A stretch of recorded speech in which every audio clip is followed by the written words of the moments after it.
Bismillahirrahmanirrahim. Assalamualaikum warahmatullahi wabarakatuh. Halo semuanya, selamat malam. Perkenalkan, nama saya Muhammad Ken Yazan Pratitya dari kelas TI 4712 dengan NIM 1020 123 00 122. Dan pada kesempatan kali ini saya akan menjelaskan materi data analitik tentang data preparation atau data preprocessing.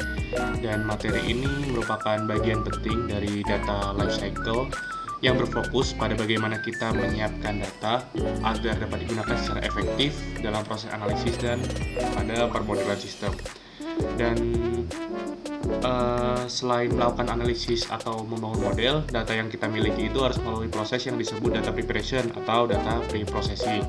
Dan tahap data preparation atau data pre-processing ini bertujuan untuk mengubah data mentah menjadi bentuk yang bersih, yang terstruktur, dan siap digunakan untuk analisis. Dan proses ini sangat penting karena berlaku prinsip GIGO atau garbage in, garbage out, yang berarti jika data kita masukkan yang berarti jika data yang kita masukkan buruk, maka hasil analisisnya pun tidak akan terstruktur atau tidak akan akurat.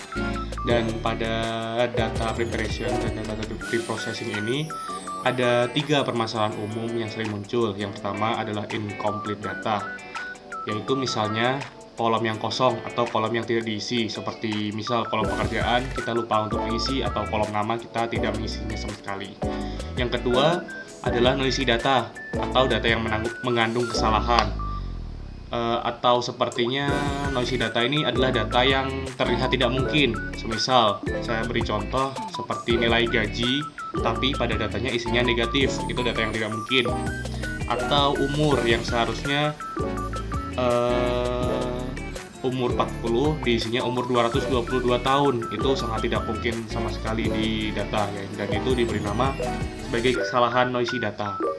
Dan yang terakhir adalah inconsistent data.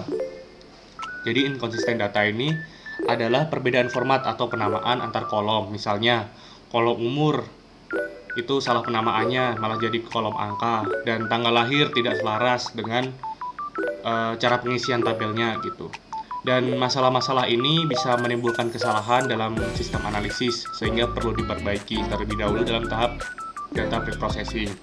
Dan secara umum, data preparation ini mencakup 5 langkah utama. Yang pertama ada data cleaning, yaitu membersihkan data dari duplikasi, kesalahan input, dan nilai yang hilang. Yang kedua adalah data integration, yaitu menggabungkan data dari beberapa sumber seperti database atau dalam bentuk file. Yang ketiga adalah transformation, atau mentransformasi atau menormalisasi atau mengubah format data agar seragam, agar mudah dicari. Yang keempat ada data reduction, yaitu menyederhanakan jumlah data tanpa kehilangan informasi-informasi yang penting di dalam data tersebut. Dan yang terakhir adalah data discretization, atau mengubah data kontinu menjadi kategori-kategori tertentu.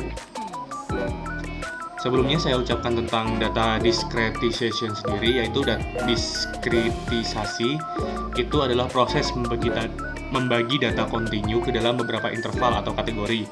Tujuannya adalah untuk menyederhanakan dan mempermudah analisis data, terutama untuk algoritma seperti naive Bayes yang memerlukan data dalam bentuk diskrit. Dan contoh diskritisasi sendiri adalah jika kita memiliki data, misalkan kita memiliki data suhu dari 60 hingga 90 derajat. Jadi data yang dapat dibagi atau dapat dikelompokkan menjadi beberapa interval, yaitu misalnya 60 sampai 70, 70 sampai 79, 80 sampai 90, dan seterusnya. Dan data ini disebut equal wide binding, yang membagi data ke dalam rentang atau sama lebarnya. Selain itu saya akan bahas tentang outliner. Outliner sendiri adalah data yang nilainya jauh berbeda dari data lainnya. Misalnya jika rata-rata umur karyawan adalah 25 sampai 40 tahun, lalu ada data umur 120 tahun, maka data 120 tahun ini bisa dianggap sebagai outliner. Dan outliner ini ada beberapa tahap untuk mendeteksinya. Yang pertama menggunakan Z-score atau standar deviasi. Yang kedua bisa menggunakan box plot atau nilai ekstrim. Dan yang ketiga melakukan clustering untuk menemukan data yang berada di luar kelompok utama. Dan sebagai tugas yang diberikan Pak Hilman, yaitu memberikan contoh penerapan data preprocessing dalam dunia nyata.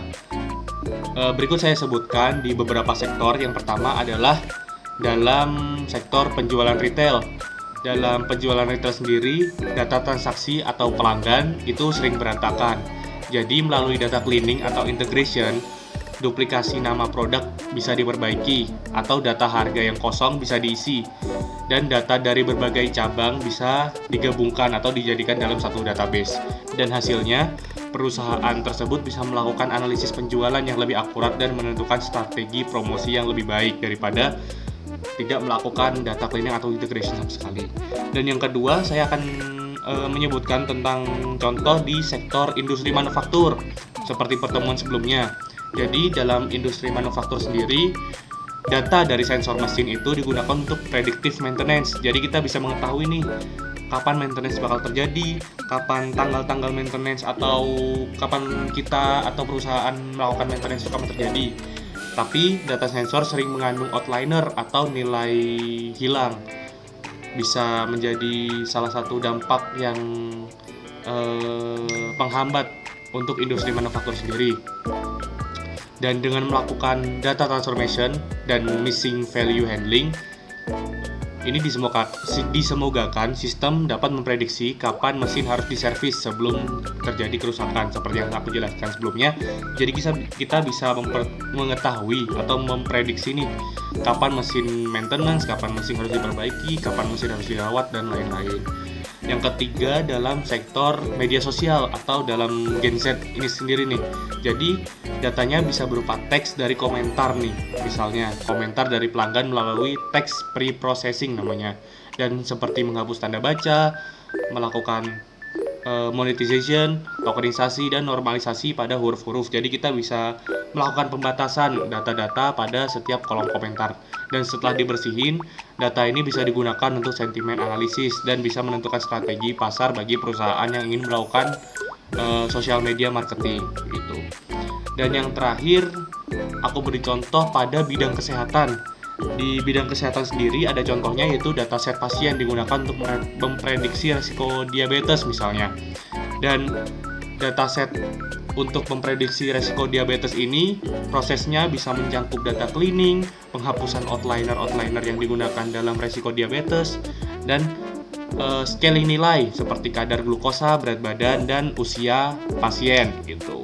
Dan hasilnya, model machine dapat memprediksi pasien berisiko tinggi secara lebih akurat. Jadi bisa diketahui oleh pihak rumah sakit atau pihak kesehatan pasien-pasien mana yang harus ditindak secara tegas dan cepat dan yang dilebih dulukan.